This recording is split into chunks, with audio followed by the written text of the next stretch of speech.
I will be a knight of the moon. A moon knight. Oh, that's clever.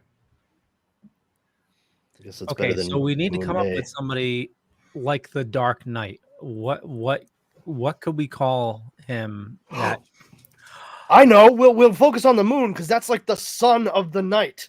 and it's in the dark. Oh, I get it. Instead of the word night, like nighttime, he'll also be a knight. The Moon Knight. Guys, I have the name. What is it? The Lunar Warrior. Nope. You're getting further away from it. Further away. Let's come up with more of those. Let's bring. The Dorkening and all affiliated shows are not intended for anyone under the age of 18. The following may contain discussions or scenes that have adult situations, graphic violence, nudity, strong sexual content, and graphic language. This show is intended for mature audiences only. Viewer discretion is advised.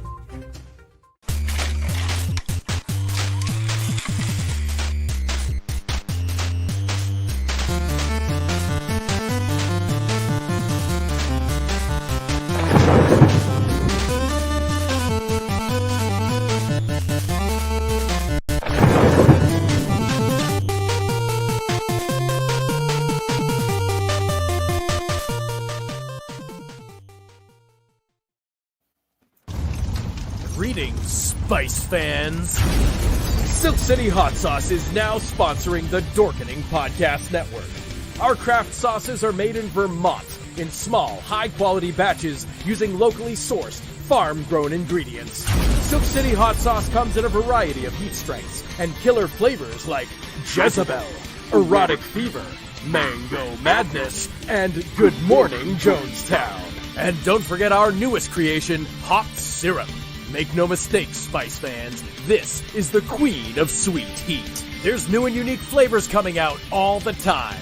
Best of all, right now, listeners of the Dorkening Podcast Network can go to silkcityhotsauce.com and use coupon code DORK. Not only will you get 20% off your order, we'll also throw in a free bottle of hot sauce. That's silkcityhotsauce.com. Coupon code DORK. Everyone thinks because you're a zombie, you don't know good coffee. Well, they're wrong. There's only one brew that gets my seal of approval. Deadly Grounds coffee is my guilty pleasure. The aroma is so intoxicating. It brings all of my neighbors out of the woodwork. Deadly Grounds coffee. Coffee to die for and zombie approved. It's good to get a little deadly. Use the front door! Oh, they're so disgusting. The Moony Paladin. The Moony Paladin? You had time to think about it, and that's what you came up with. Yeah. You know what? Okay, so my name's Leo. I'm the monkey behind the keyboard. We're going to be talking about a ton of shit tonight. Moon Knight trailer is out. Eternals. Everybody had a chance to go see it. It's going to be a ton of fun tonight. A lot of dorky shit going on. But as always, Brandon, how's it going, bud? It is going, man. It's another fantastic Wednesday. Just riding high from watching the Moon Knight trailer and Boba Fett, and also a new episode of Superman and Lois last night. It's been a good week to be a geek. Yes, I need to talk to you about that, and it's good. You're in the right place. I know. RW. Speaking of geeks, yeah, RW. Wow, that was a great segue. Thanks. Appreciate it. How's everybody doing? We can redo it if you want, RW. No, we'll just keep it that way, Scoob. Yeah. I don't know, Leo. I'm kind of feeling like a little bit of a dickhead this week. Oh, okay. And speaking of dickheads, here's RW. I mean, yeah. Hey, how's it going, guys? All right. Wait a minute. And it's always a pleasure to see you, my friend. Yo, how's it going, bud? I'm all right. How are you doing? Doing great. So I know I kicked it off. Moon Knight. I'm assuming everybody saw the trailer. There's a trailer? I thought you. I mean, I saw him, but I thought I just like Moon Knight. I saw pictures of him all over the internet. I was like, yes, finally. Photos. No, I saw it. I saw it. I can't speak for anybody else, obviously. Yeah.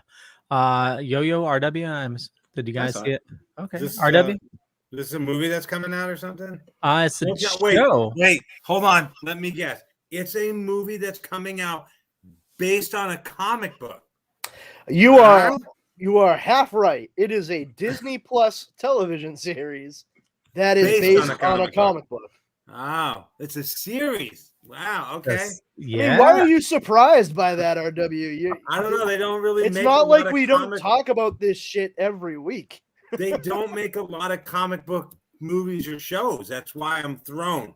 Hey, I'm listen, like, man. whoa. They're just trying a new thing, you know. You know, you can talk about the glut of comic book related intellectual properties that are being made into like movies and shows. That's fine. But like let's remember, like, these are things that even 25 years ago, if you were going to try to make them, like, there wasn't the special effects technology there to make them like believable, to add verisimilitude to what you're seeing before you.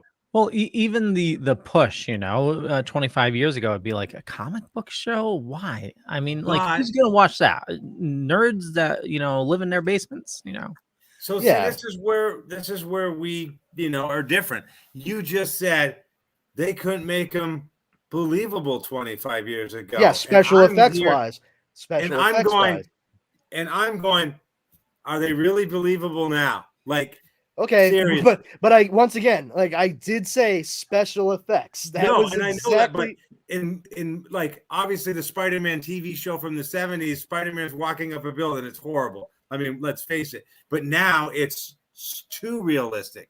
Like, now it's realistic. No, What? I mean, it's not too realistic. It's too, like, I don't know. It's too, everything is CGI, and it's like, I don't know. Like, I'll get off the comic book thing for a second, but like the Fast and Furious movies, somebody rolls the car 117 times, gets out, brushes off his jacket, and walks away. Like, that to me isn't believable. And that's suspension of disbelief, my friend. Yeah. What's that? Suspension of disbelief. Yeah. Like, you got to enter that stuff. Like, okay, here's the thing. Like, the acts that take place in such things, they can really strain credulity, and that's not what I'm commenting on at all. What I'm talking about is the feats that some of these superheroes are capable of, such as flight, laser vision, right, lifting up a tank, growing in size, shrinking, things like that. Like, it's a lot of it's CGI, but it's also stuff that was not even close to being possible to more accurately represent on screen up until the past couple of decades. Yeah. I mean, I'm not saying that when you're watching these things that you're not sitting there going like, come on. That's fine. I totally understand that. But in order to be able to have that be the focus, like, honestly, if you're watching one of these more modern comic movies now and it's plot points or actual occurrences within the story and not the feats that are being performed that are making you roll your eyes, then the special effects have done their job. They're not the thing that you're focusing on as the issue with what you're seeing in front of you. And the story and characterization and execution, that's a horse of a different color. But I completely agree with you. There's a lot of stuff that you see in a lot of movies, not just comic book movies, where it's like, come on, no way, they'd be dead. Like, perfect. Another example of I think it was, what was the first James Bond movie with Daniel Craig? Casino Royale. Okay, what was the one after that? Quantum of Solace. I think it might have been that one. It's the one where he chases some guy over a crane, jumps down on this thing through a building, through all this stuff, like jumping like off buildings. That's Casino Royale. Yeah. Okay. Yeah, and it's a 15-minute chase. Dude, the guy would have broke his legs on the first jump, and like the guy would have ran out of breath. Like, that's what I'm saying. Like, but I mean, I don't have a problem with that in Casino Royale, because I also never had a problem with like fucking, exploding pens and jetpacks and fucking trick cars in every other James Bond movie before that. You know what I mean? Right. So like, there's that suspension of disbelief we're talking about again.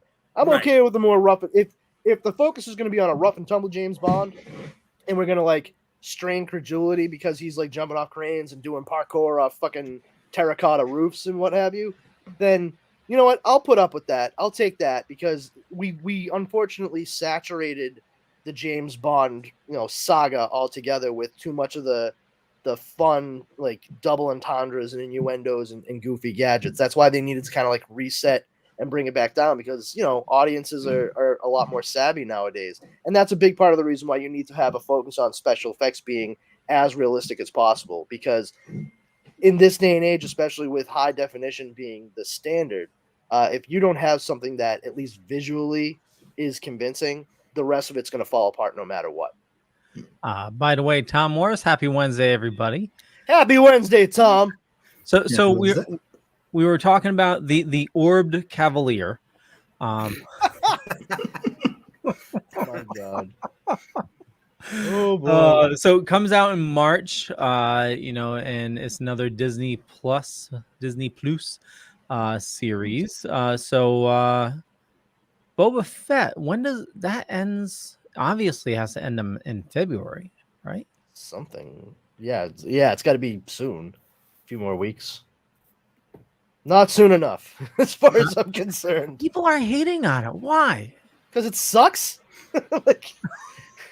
Listen, I mean, I'm the wrong guy to really talk about a Boba Fett deal anyway, because I personally have never quite gotten like all the brouhaha about the character. Like, I didn't get into the comics. I never read the books. I always enjoyed the Star Wars movies as what they were, the Star Wars movies. And I mean, going back into the 80s when I was a little kid, and and that's great that a lot of other people are mired in the entire like Star Wars extended universe. I'm not poo-pooing that by any stretch of the imagination. It's just for me, as a a comic book geek, a movie geek, a sci-fi geek, my whole thing was always Star Wars is a movie series, and I'm concerned about what happens in the movies. So I don't really care what somebody is going to say happens in comic books and books, because unless it directly affects what I'm seeing take place on the screen, I have no use for it. And my attitude, thankfully, ended up being like the right one to have, because I wasn't crestfallen when they got rid of everything and said like none of that is canon. It's just what we're setting from this point on. So I had no expectations, and that's the biggest part. For me, Boba Fett was a guy that showed up for a couple of scenes in a couple of movies in like a total of 7 minutes or something, and had like 2 lines. I don't fucking care about him. He died because Han Solo accidentally hit his jetpack with a fucking rod or a staff or something, and he fell into a Sarlacc pit. Good enough for me. Don't care. See, this is what makes this podcast good, is we don't all agree. We have our thing. So like, I sort of agree with you in that aspect. You might not agree with me on the special effects thing, but that's what makes this thing work.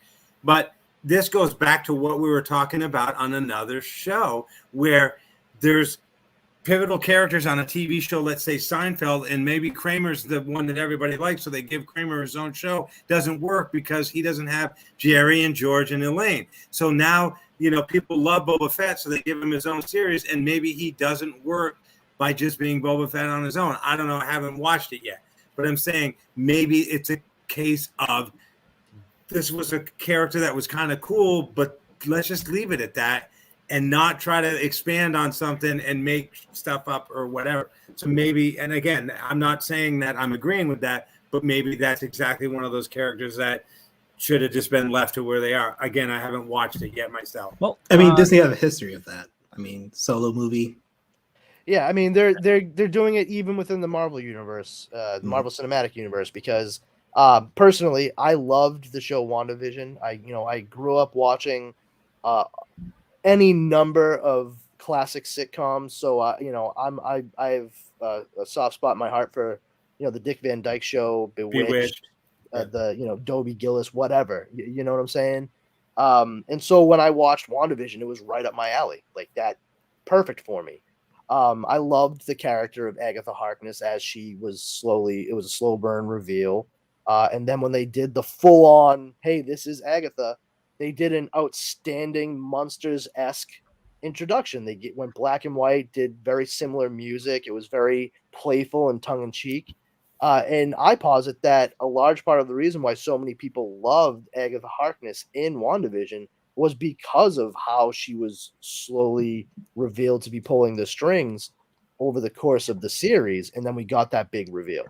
Was it? Why she needs her own show? They're doing a spin-off from that, though, and I find that they are I believe that they are going to find exactly what you said, RW. Like, that character worked really well within the confines and context of the story that was being told, but maybe not gonna be like such a strong output when they finally give her a dedicated series. I think that's going to take away from the playfulness of what the character was in that show. Why is my question on that one. Right. I'm still struggling to figure out why they needed to give her a show. So there's probably. Well, I got an answer for that. Yeah. It's because they need to finally reveal Mephisto. Oh my fucking God. Oh, Jesus, Mary, Joseph, and all of his carpenter friends. Something Marvel happens. No, like the reason why is because when WandaVision finally like came to a close altogether, by and large, the most popular character that was all over social media in the interwebs was Agatha Harkness. People went gaga, and it was because of that big reveal. And I don't know how you're going to how are you going to emulate that? You can't. Right. I mean, if they did like a one-off little movie thing, maybe like just like exploring her past, or bring her into the MCU as like a side character, as a secondary character. Exactly. Yeah. Like that's how she was introduced, and that's how they found she worked. And it's funny to me that with everything else within the Marvel Cinematic Universe that is so formulaic, because like let's be real, it is. I mean, I enjoy a lot of stuff, but there's definitely a formula. Well, do you think they went against formula on this? And I don't know if that's the place they want to start playing around with that shit. Do you think they were testing the waters by putting somebody that looks just like her in Loki and people freaking out? Oh my God, it's Agatha! They made a cameo for Agatha. Wait, who looked like her in Loki? When they were when they were in the medieval, like medieval land. Oh, probably not. I mean, I don't know if you've noticed, but in Hollywood they tend to stick to a certain type. Like, like people always have like the same bone structure and face length and shit. Well, I mean, I think she might have even been dressed similar. It was definitely had a similar hairstyle. So Yeah, but I mean, if it was around the same time, then the hairstyle would have been. I mean, I don't know. I got nothing. So I didn't even know about this shit. The problem is the fans. And yes, it's always the problem.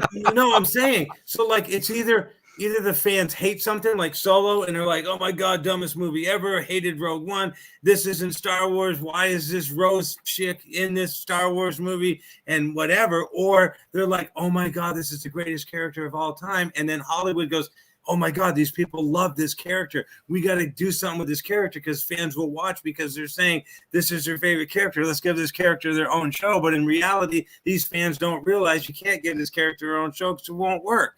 So that's, in my opinion, the problem is the fans go one way or another. They're like, this is stupid, or this is the greatest thing since sliced bread. And the producers listen, go ahead, yo-yo. Who hated Rogue One? Oh, well, not me. Fucking hate it. Why? I hate that fucking movie so fucking much. So much. I'd rather give myself a fucking paper cut on my tongue and drink a fucking glass of lemon juice than rewatch that movie right fucking now. You really want to spend the time and ask me why I don't like Rogue One? Eventually, yes, I do. No, please, okay, let's do it. First of all, I don't need a fucking movie that explains to me in one fucking line in one of the previous movies in the original trilogy that many Bothans died to get us these plans. Oh, what's the story? These Bothans died to get the plans. Why the fuck do I need a movie? All right. Secondly, okay, the fucking beginning of it when fucking Orson shows up to take fucking Mads Mikkelsen, right? Okay, now it's this dude with his big Imperial fucking dealie there and fucking guards that are armed, right? They're taking Guy. Now they are clearly trained soldiers, right? So why on earth did the mother stick her daughter away in a fucking cubbyhole and then run out with guns blazing to try and shoot this dude and take him out? Even if she had killed Orson, they still would have taken her husband. All right? But they ended up she ended up not hitting them. She ended up not hitting anybody, getting killed herself, and they still take Mads Mikkelsen. She just completely made sure that her daughter was abandoned. Like, that's all that did. It ensured it. There's no reason for that other than the fucking plot. That is plot-induced stupidity, okay? Then, and this is my favorite fucking part. Oh, mwah, chef's kiss to the geniuses that did this. Mads Mikkelsen's character sends a fucking holographic message, right? All right. Now, one of the first things he says is, I have to make this quick. I don't have a lot of time. And then spends what, like 7 fucking minutes talking to his daughter, who he doesn't even know if she's alive. The last time he saw her was the day he was taken by Orson when his wife was killed. He has no clue if she survived past that point. Okay. But he has this like long, heartfelt, you need to stand up for what's right message to her. And then is like, oh, by the way, the plans are on this planet. You need to go get them. All right. Now, I've said this numerous times, and people always come back with this, right? What I say is, why didn't he take that time to say, hey, I'm the one that designed the Death Star, and the plans are on this planet. But in case you can't get to them, the point of weakness that you're looking for are 2 ports that I put in that you can shoot torpedoes through and blow it the fuck up. But get the plans just in case. But you now know exactly what it is you should be looking for. They're exhaust ports. Go ahead. Go nuts. All right. And people say to me, yeah, well, if they got the holographic message, if they found it like en route to his the destination, then he would have been caught, and they would have known what he was doing. No matter what. And that's exactly my point. If they had fucking found the message, he would have been caught anyway. So even if he didn't say, oh, well, the plans are, here's what it is. No. He doesn't have to say that. He still within the message says the plans are on board, then you have to go fucking get them. All right. Right then and there. Like, no matter what, if they intercepted the message, they would have known exactly what he was fucking doing. So but they would have known the weakness though. But why on earth would he not sensibly say exactly what the weakness is in that message instead of sending all these fucking people? My friend. That's not suspension of disbelief. That's a problem with the story. That's a problem with the story, man. This is everything I thought in the theater. Like, this was not stuff I formulated afterwards. I left the movie theater and I was like, what the fuck did I just watch? You sound like me when I saw Saw. Oh my fucking god. So yeah, I don't like Rogue One. So anyway, Boba Fett. Boba Fett, man. You know what's funny is and not this week's episode, but last week's, when they introduced the kids that I think of them as the neutrinos, like the fucking interdimensional teenagers from Teenage Mutant Ninja Turtles back in the early 90s, they gave them a name this week, like the mods or something like that. Yeah, but their hover scooter things there. I actually thought that was pretty cool how they were all like shined up and brightly colored. I saw a lot of Star Wars nerds get real fucking ruffled over that because like this, that really flies in the face of like lived in universe that George Lucas was trying to set up. And I'm like, yeah, but they're fucking kids and they have brand new tech. Like, it makes sense. Like, have you ever seen a kid with a new car?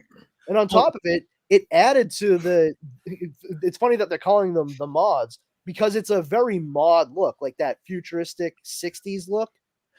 So that was taken from for a reason. It was modeled after, from the article I read, apparently there was some biker gang like way back in like the 50s or 60s that had like souped up like Vespas. And they're all brightly colored like that. Hey, yeah, I liked Wolfie's in the chat. Hey, Wolfie. Hey, Wolfie. Yeah, but honestly, like I really dug last week's episode of Boba Fett. This week, I mean, I joked and I was just like, oh, cool. So is the rest of this episode just going to be after he shows up in Mandalorian? Because I mean, it's cool. We got an answer as to exactly how Fennec Shek, survived. Yeah. From the Mandalorian when she got that gut shot. But I got to tell you, they are definitely playing this out like a miniature version of the Phantom Menace. It's a lot of talking in politics. Like, that's what this is. It's the politics of Tatooine. But what if this turns out to be a slow burn and like the last couple episodes are like, blow our minds away. Maybe. Or, I mean, or maybe I hope so. Just a slow. It just does nothing. Yeah. I mean, a slow burn is fine if it ends up resulting in like a big old inferno. But like, if it's a slow burn that just like ends up fizzling out at the end, no one cares about that. Well, it seems. I mean, they really haven't failed with the Star Wars series yet so far. Yet. I have faith, but it also seems like they're tying a lot into like the Clone Wars. We have a character that could be Moochie, that the Rancor. In Mandalorian they brought in Ahsoka. What if they bring in Rex? Who's Rex? Rex is from Clone Wars. Stuff I haven't seen. Marvelous. That makes it super accessible for everyone. I think it's on Disney Plus. Yeah. Oh, I'm aware. I'm wildly aware. The goal is to spend as much time there as possible. No, I added the Clone Wars to my list, and then I went on living my life. Added. That's good. Exactly. I've done my job. You do the rest. I haven't watched that much of Clone Wars. I went back and watched, some of it that pertains to like Mandalorian, and I mean, there's a chance they could bring Thrawn. Well, we know Thrawn's going to make an appearance, within one of these series. But where was I going with that? It just seems like they're merging more and more of the storylines, and it's I don't know. Mandalorian was amazing, friggin' amazing. I hope Boba Fett ends that way. I hope it doesn't turn out to be a bummer, the whole series. Yeah, it'd be really nice in the last 5 minutes they do a fucking 180 and really. Well, I mean, I've been season 2. I mean, as good as Mandalorian was, there was a lot of people who's like, dude, it's just a show about this, Mandalorian guy trying to get this child somewhere. Like, that's all the point. I think it was, I forgot who said it. I think they were talking about, they're like, dude, he finds his child and like, that's it. It's just trying to get this child somewhere. And, yeah, but it's the bond. I get it. But I'm saying, I forgot who was saying, like, dude, there's got to be more than that's centered around this child. But now that's child. Dude, gone. Don't be talking shit about Baby Yoda. Baby Yoda's in the back. No, do it, RW. Talk shit. That tiny green asshole. No. But I don't know. I guess my thing is like, and again, when I was growing up in the 70s and the 80s, we had Star Wars, and then however many years later, we finally got, Empire, and then however much longer we had to wait for Jedi. And we're like, dude, why aren't they making these things faster? And so now they're making them faster. I'm like, why are they making these things so fast? So yeah, I guess I'm just not happy. We're making them too fast for you now? Yes, so, I think I've made it abundantly clear. I cannot be pleased. Yeah, that's exactly what I'm saying. So how many Marvel movies have come out in the last like 15 years? Like 27? It's just insane. So it's like, it's going to get faster though, because now they have content they need to fill on Disney Plus. Yeah. And they're getting an amazing amount of money from Disney Plus subscribers. I can't imagine how much money they're making off just Disney Plus. I remember the first day that Disney Plus was done. I think they made I think it was like $60 million the first day or something like that. It was like an insane amount. But yeah, I get it. But it's like, oh, did you see the new, Hulk series? Did you see the new Fantastic Four series? Did you see the new, Punisher series? Did you see the new Aquaman series? Did you see and I'm like, oh my God, like it's just it seems like it's flooded now, and it's like, when I was growing up, you appreciated the fact that you had to, you didn't want to wait the 3 or 4 years, but when it came out, you were like appreciative. Now it's like, oh, there'll be, this will be around forever, and there'll be another series next week and another one, Yeah, but I mean, even at that point where, you had to wait a few years between projects or whatever, right? I mean, wouldn't it have been nice to not have to wait that long? Yeah, but then there you go. Yeah, no, I get it. But I'm saying now it's just like, hey, guess what's coming out? Hey, guess what's coming out? Hey, guess what's coming out? And it's like Iron Man 17, and it's like, dude, it's been 3 years since the first one came out. How are there 17 Iron Man movies? I feel like you've been grossly misinformed about the number of Iron Man movies. I'm just kidding. I'm excited about Aquaman becoming part of the MCU. Yeah, I caught that too. Like, wait, what? He was rattling. RW was rattling off MCU stuff, and he said Aquaman series, and so Yo-Yo is now waiting for that crossover. It's going to be amazing. Wolfie says, and that is the problem. RW, they have too much, and if it's not getting out in the theater, I am not watching it. Not wasting money on Disney Plus. Sorry to hear that. But when the movies Wolfie. hit the theater, the next movie hits the theater, then you're like, what happened? Then I'm like, oh, you got to hit that reference material, Disney Plus. Yeah, I mean, everything, they're tying everything together with the series. And so the reason why they're pumping out so much, I just did a quick calculation. There's 118 million subscribers now for Disney Plus.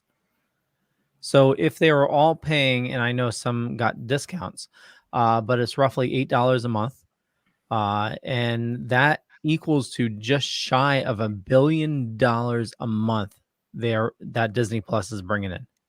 $1 billion a month. This coming from a guy who used to draw little Mickey Mouse cartoons. Yeah, how much of that is actual profit versus like the cost of operation, stuff like that? Yeah. Hey guys, you want to watch my new streaming service? Yeah, like seriously though, like they were the ones that no one took seriously back in the day. Like, oh, it's a Disney movie, and now it's like, oh my god, it's a Disney movie. Like, so weird.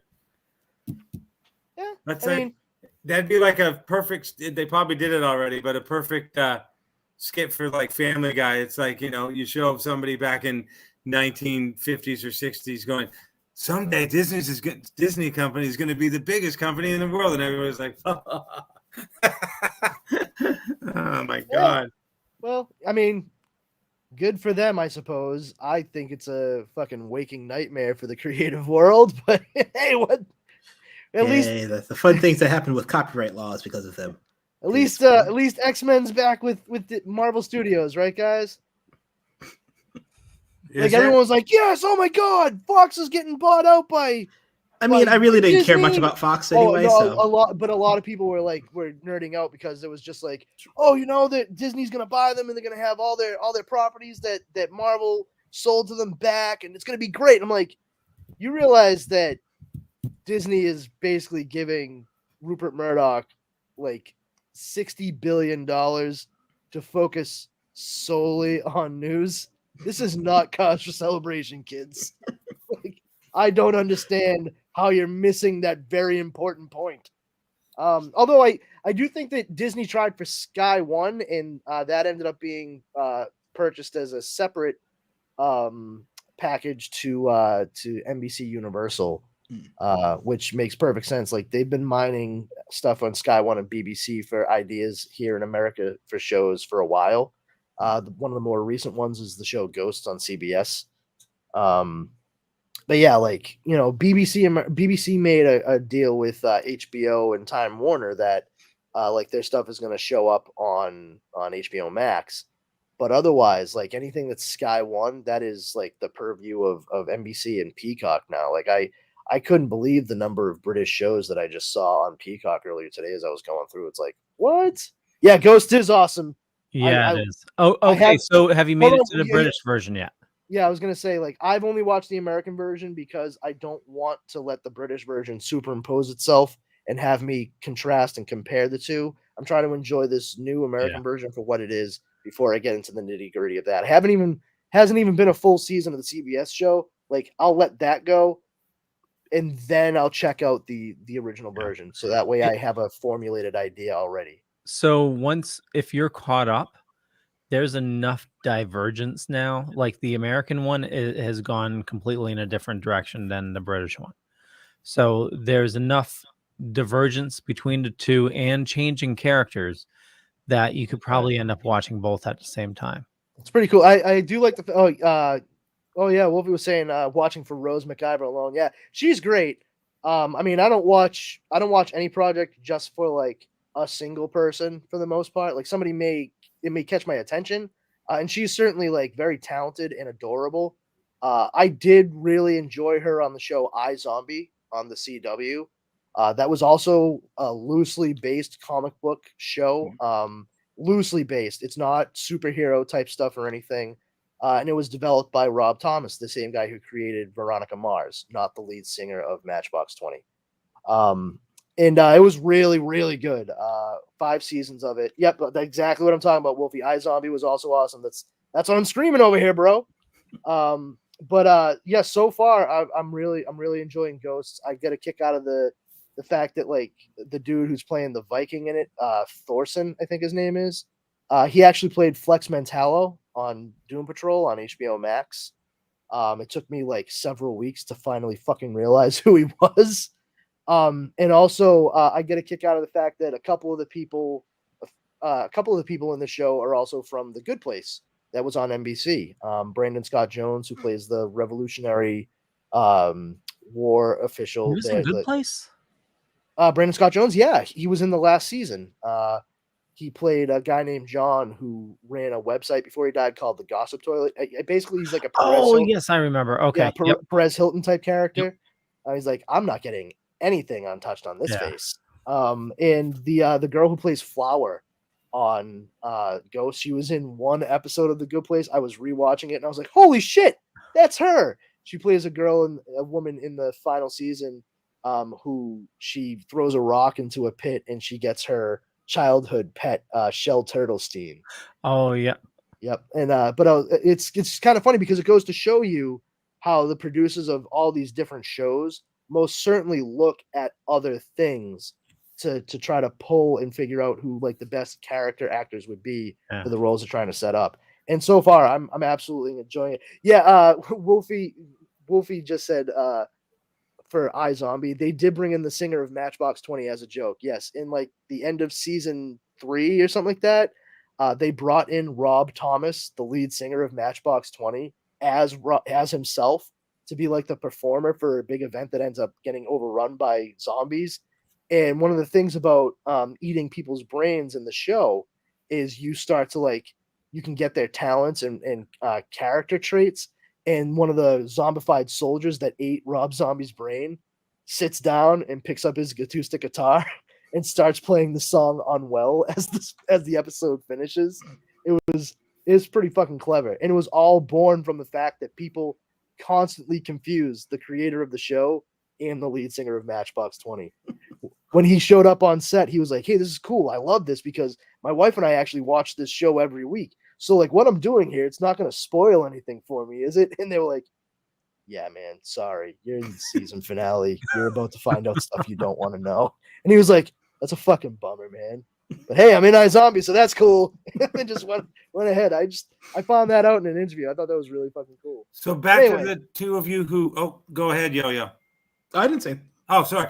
For the two of you, I guess only two of you saw it, but the trailer for the Satellite Sentinel. Does it look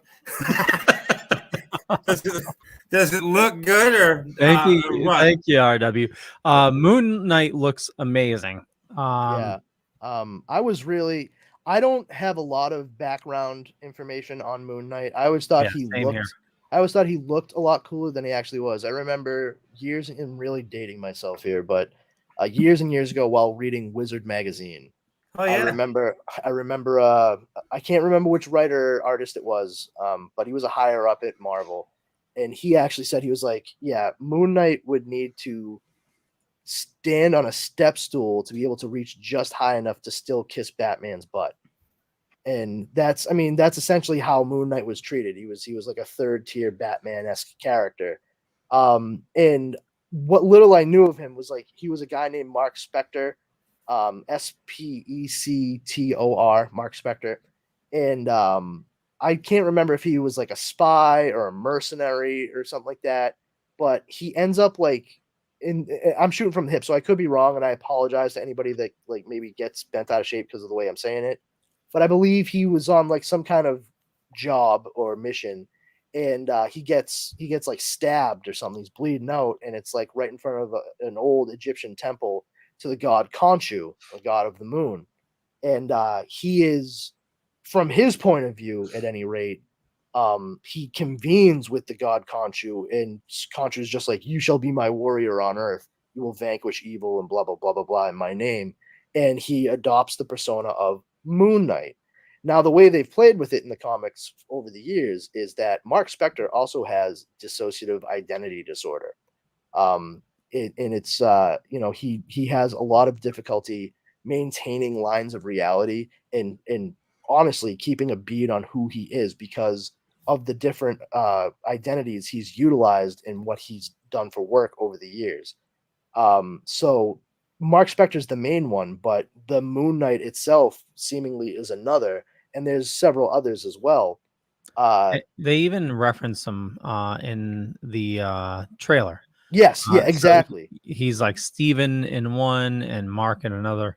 Yeah, and that's the thing is like, phone and she's just like, "What's wrong with you, Mark?" Yeah, and that's the thing is like, I was explaining all this to my wife right before we watched the trailer, and I said like, I don't know how they're gonna play this. I don't know if they're gonna actually have it be like a supernatural thing where he was tapped by the god Khonshu, because it's always like they played with that for a long time. Big question mark over it. Like, did that really happen, or was he having an episode while he was dying and he still managed to live and make it through and convinced himself that's what happened?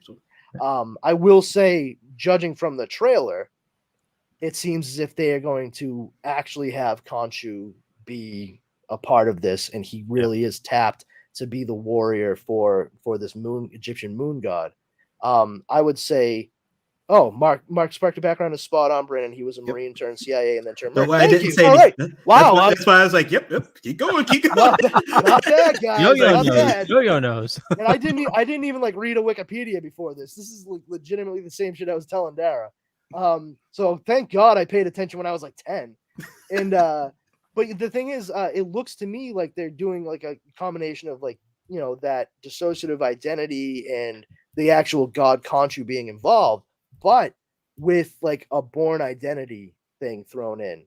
Like he because of the DID, he obviously is not aware of who he really is, but he might have gotten locked into an identity that he was utilizing for a job, and that's that. And he starts to like find the pieces to the puzzle, and we're gonna see that whole like trying to figure out who he is thing while in the midst of obviously transforming into Moon Knight too. So essentially he's Batman, but utterly bananas. Some could say I wouldn't say like. Well, hold on. I was gonna make a funny. I was also gonna say you could just say he's a lunatic. God damn it! A lunatic. Okay, that was a good one. But other than like, isn't it like a full moon right now too? Oh, did anybody else get that when they did the release for the trailer? They literally made sure they released it on a day there was a full moon. Oh, clever. Oh, and that's one of the things in the comics is that like when depending on the cycle of the moon, how much strength he has. Okay. Also, some eagle-eyed viewers noticed when he's in the truck, the labeling behind him says Vaughn. Victor Von Doom. Does it say Von Doom though? Because I just saw the Vaughn. It says Victor above it. Oh, it does. So Victor Vaughn. Okay. Yeah, Victor Vaughn, and obviously, the rest. No, explain that to me. I don't understand who Victor Von Doom is. Well, see, there's Brandon back in the day. There's a character that's been like rebooted 3 times already, and because no one wants to play with magic. So hopefully, when he comes into the MCU, they actually just stick with the like weird background Doctor Doom actually has, and not just try to make it like something else. Well, going by Eternals, they're all for weird. It's and that's a little segue if you picked up what I'm throwing down. Did everybody see Eternals? Okay, hold on.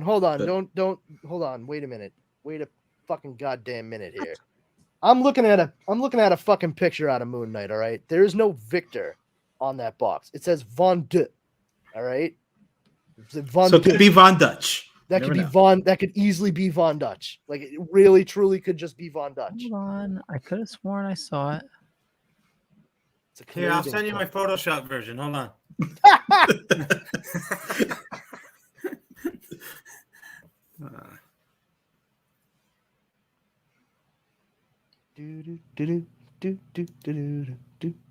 The Satellite Sentinel. Oh my God. Meanwhile, on the dark side of the moon. Actually, it reminds me of a comic book I used to have. Came with the little 45 record. It was Spider-Man versus the Man-Wolf, and this guy goes to the moon and brings back a moon rock and has it made into a necklace. Werewolf by Night. And has it made into a necklace, and then when the moon goes through his phases, he turns into a werewolf. And it was actually J. Jonah Jameson's son, actually. John Jameson. Yep. Yeah. Yeah, it's Werewolf by Night. He had his own series after that for a while. They're still actually talking about making that part of like essentially like what the MCU Midnight Suns is going to be. They've already started on introducing some aspects of that. Moon Knight will likely be involved, but I'm curious as to whether or not Leo was going to bring anything up about that because he started to ask if anyone's seen Eternals. I would love to see, since we're remaking all these comics, I'd love to see them do Kamandi, and I'd love to see them do Rom. Rom is owned by somebody else, Rom Space Knight. There's Marvel was contracted to do that. They don't actually own the character. So there's no way they can unless they pay out the ass to get the rights to use them. Because they don't have money to pay out the ass. No, it's that they don't want to. I mean, I don't blame them. They own everything else that they own except for Spider-Man at this point. Spider-Man, Namor, and Hulk. Yeah. Because Namor and Hulk, their rights are actually owned by Universal. But regardless of that, Kamandi, I mean, that's DC. And that's something that you might see play out in some of the other. That does not say Victor. Yeah. That says something Von D. I'm guessing it's Von Dutch. Okay. Yeah, well, I mean, you said did anyone see Eternals? I remember when the Eternals trailer was released and they showed a fucking kid standing next to the ocean, and everyone's like, "Oh my God, it's Namor!" I'm like, you really think that they're showing us a clip of the Eternals showing up 10,000 fucking years ago, and that's Namor 10,000 years ago? I got news for you, kids. Namor is not that old, and I don't think they're going to change that for the MCU if they were able to use it. And that's the thing, too. Like, they got to stop. Everybody needs to stop jumping the fucking gun whenever something happens, and they just automatically jump to, well, that's confirmed. No, it's not. It's really fucking not. Like, now, who's Von Dutch if it's not Von Doom? Von Dutch is a clothing company. Yep. Out of Egypt. Which he's dealing with Egypt in the trailer and shit. I would not be surprised if that's all it was. But we need to make a big deal out of stuff apparently and not vet things before we say stuff on Reddit. So there's a confirmed they're doing Namor now? Oh my fucking God. Okay. Listen, if honestly, I will sleep fine for the rest of my fucking life if Namor the Submariner never shows up in the MCU. Honestly, if he does, that's great, so long as he's utilized like correctly and properly. But like the people who keep like jumping and latching onto anything that they think could be Namor, like first of all, Namor's not even like that great a character. Let's be real, he's not. He's sort of like Aquaman, yeah. He's a dick. He really is. He's a dickhead. Yeah. All right. And everyone who keeps like, oh, they better get Namor, and like, why? Why are you champing at the bit this? But yeah, the other thing with Namor was when Avengers Endgame came out, they were all talking through like holograms and shit, like touching base to see where everyone's covering.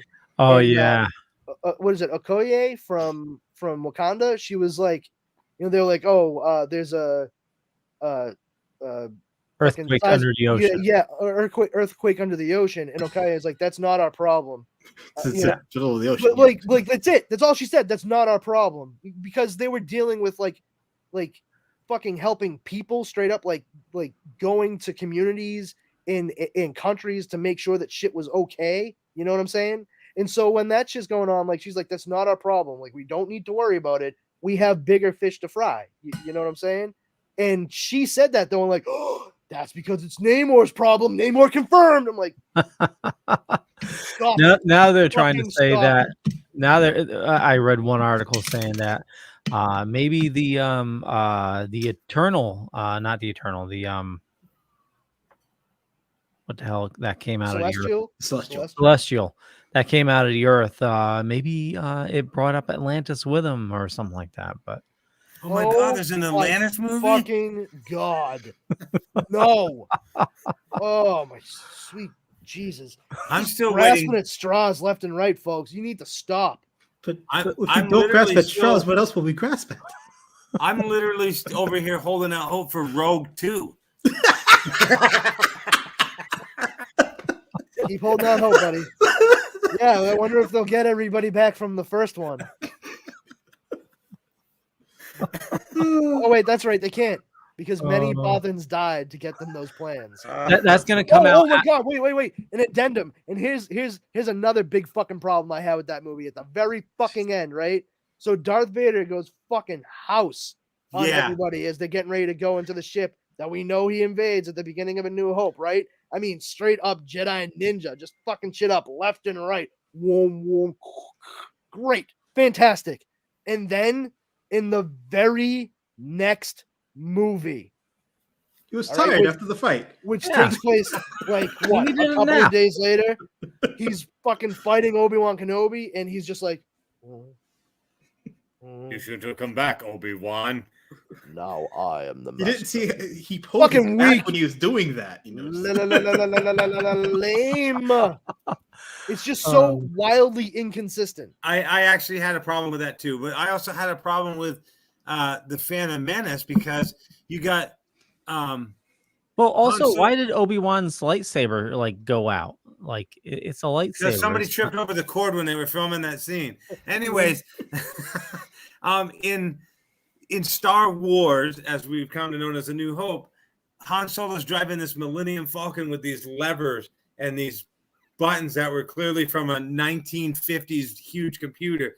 And then you go to Phantom Menace and they got these like slide touchscreens in the ship. So it's like they make everything futuristic in the first movie, and then the technology gets better in 2, better in 3, and then you get shit technology 4, 5, and 6. Well, they're not consistent. No, they kind of.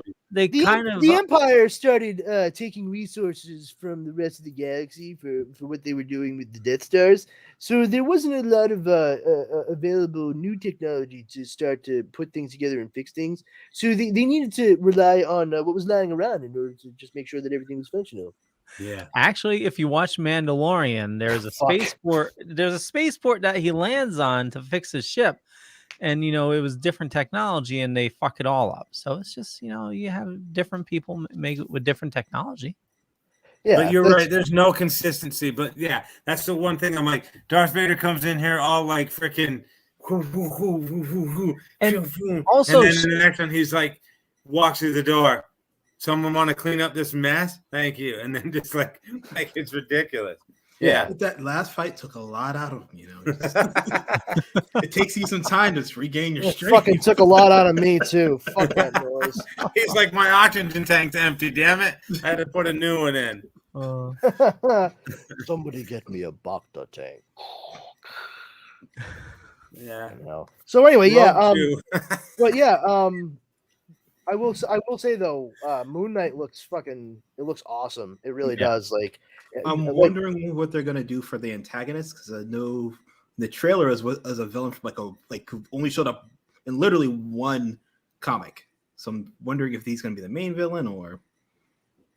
That's a good question. I'm not. I don't know. I have no idea. We'll find out. Definitely will eventually. Yeah, but we're just curious, because he has such a weird rogues gallery. So, and again, the one in the trailer is just some dude who's literally in just one comic. Great. He's not. So rogue gallery. See, I don't know if I have any Moon Knight comics. I have all my comics in stores being eaten by mice right now. But anyways, they think it's delicious. They thank you. Yeah, I think my only experience with him was in the Marvel team up. So it's like Spider-Man and Moon Knight, or Human Torch and Moon Knight, or whatever. That's probably the only ones that I had. And I thought, they always drew him really cool, where his cape was out and whatever. And I always thought it was a cool character, but never like got into that character per se. I just love the fact that he goes out at night as a fucking vigilante / superhuman or whatever, in a fucking bright white suit. Well, yeah, come on though. I mean, if you look at it, there's so many similarities with characters from Marvel and DC that they were obviously stealing from each other all the time, But yeah, I mean, I'm not calling into question. I don't think anybody that like gives at least a cursory glance to Moon Knight doesn't think like, oh, I've seen that character before when he was dressed like a bat. Right. But that they've differentiated the story enough and to embrace the idea of him having a dissociative identity disorder. It really shies away from the whole like, Bruce Wayne is really the alter ego. I'm actually Batman. Like, all right, we get it, dude. Like, not really. You are Bruce Wayne. Like, you just like dressing up like a bat. Like, let's call a spade, buddy. Well, but speaking of bats, did you guys Batgirl? Oh, Batgirl, absolutely fantastic. Oh yeah. Yeah. I mean, first of all, Leslie Grace is just absolutely adorable and gorgeous. But the fact that they are going with like this current suit from the comic books, I fucking love. My wife is a big fan of Batgirl, and she very much dug on the fact that they used this costume. Two of the things that I really like about this iteration of her uniform is one, it's all like protective leather and it's not form fitting. And more to the point, because she's a woman, it doesn't have some like ridiculous like breastplate to show that she has cleavage. That is one of the dumbest fucking things I've ever seen in anything. Oh my god. I cannot stand it. Like that defeats the purpose of fucking armor. Like you have a fucking point that it would actually catch. You know what I mean? Like I dug on a lot of the designs that they pulled from Kirby for Eternals, but one of the things I absolutely could not fucking stand was when they showed Athena, who was played by Angelina Jolie. She's this badass warrior and has like, this gold armor, but still has like a molded cleavage plate. I'm like, why? That's so fucking dumb. But secondly, the thing I really like about that Batgirl costume is that she wears like yellow Timberlands or Doc Martens. They're boots. They're straight up boots. There's no fucking heel, no kitten heel, nothing like that. Because if there's another thing that I absolutely abhor in any of these television shows or movies, it's seeing a woman who's supposed to be a total and complete badass wearing heels as she's supposed to be doing all this cool badass shit. It's one of the dumbest fucking things I've ever seen. They even put wedges on Gal Gadot's Wonder Woman costume, for crying out loud. The woman's like 5'11". Were wedges necessary? Did we need that? No. So the fact that they have her like in a costume that would realistically serve to let her move around and be somewhat more protected, that speaks to the realism of what a vigilante like that would actually do. I bet Yvonne Craig, if she were still alive, God rest her soul, would probably dig this this costume and this movie or show or whatever. And then let us not forget the bat nipples. Well, let's not talk about the bat nipples. I would prefer to forget that. Yeah, like let's the long list of things I want to forget in my life. That's I will say though, I mean, you bring up Yvonne Craig, and this is something that I talked about with my wife earlier because I was showing her this as well. I showed her Yvonne Craig's costume as Batgirl from Batman 66. You about to pull it up, Leo? I'm gonna try. It's very similar. I mean, it's just updated. Oh yeah, it looks a little more modern, but they definitely designed it in the comics to harken back to Yvonne Craig's appearance as the character in the 66 show, which I thought was awesome. You would not think that purple and yellow would go so well together, but goddamn, does it work? Yeah. Oh, here we go. Yeah, look at that. Yeah, it sucks though, because like the only thing about that costume, I mean, it's the 60s and it was, whatever. The only thing about that I dislike is that she also has a kitten heel on her fucking costume. Like it really is. It's a kitten heel. It's like a heel like that big, but it's like you would break your ankle. You would, lady. Come on. But one of the things that I thought was great about this character altogether when Yvonne Craig played her, and something I think a lot of people lose sight of nowadays with Batgirl, is that Batgirl, as we know her, was created for Batman 66. Barbara Gordon, as Commissioner Gordon's daughter, was done for the show. And I also really like that in the show, which they actually adopted for the character of Batwoman in the comics later on, and then in the Batwoman show. But I always liked this as a kid watching it, that Barbara Gordon had short brown hair. Yeah. And whenever she dressed up as her Batgirl persona, she wore a long-haired red wig to better obfuscate who she really was. Yes. Like it's just a little detail, but like if you were to think that was her actual hair, you would always be on the lookout for a redhead that was actually Batgirl. And it's pretty brilliant. She had pretty honest. Short hair too. Short brown hair. Yeah, it was a pixie cut for sure. Yeah. Batwoman does the same thing. Yeah, that's what I was saying. They adopted it for Batwoman in the comics, and then her show. She in the comics she's a redhead, natural redhead, but it's very short. But when she dresses as Batwoman, she uses like this color red wig, that comes out of the back of her cowl. And when the second I saw that in the comic books, I was like, oh, okay, so we're just taking inspiration from Batman 66 at this point. That's fine. I have no problem with that. But yeah, I'm really interested to see how Leslie Grace and this whole project like performs altogether, because I think it's about time that we got a good Batgirl story and a good representation for Batgirl that doesn't involve Joel Schumacher or anybody like from that ilk, because that shit was abysmal. The funny thing about it is they did actually go with the original Batgirl that wasn't related to Jim Gordon, and that's what they were pulling from for Batman and Robin. But because of what everybody knew about the character at that point in time, it was needlessly confusing. That it could be a way to diversify the Bat character. If you're gonna have Battison in the movies, and then you're gonna try to make this offshoot of the DCEU, with Flashpoint, and reboot everything.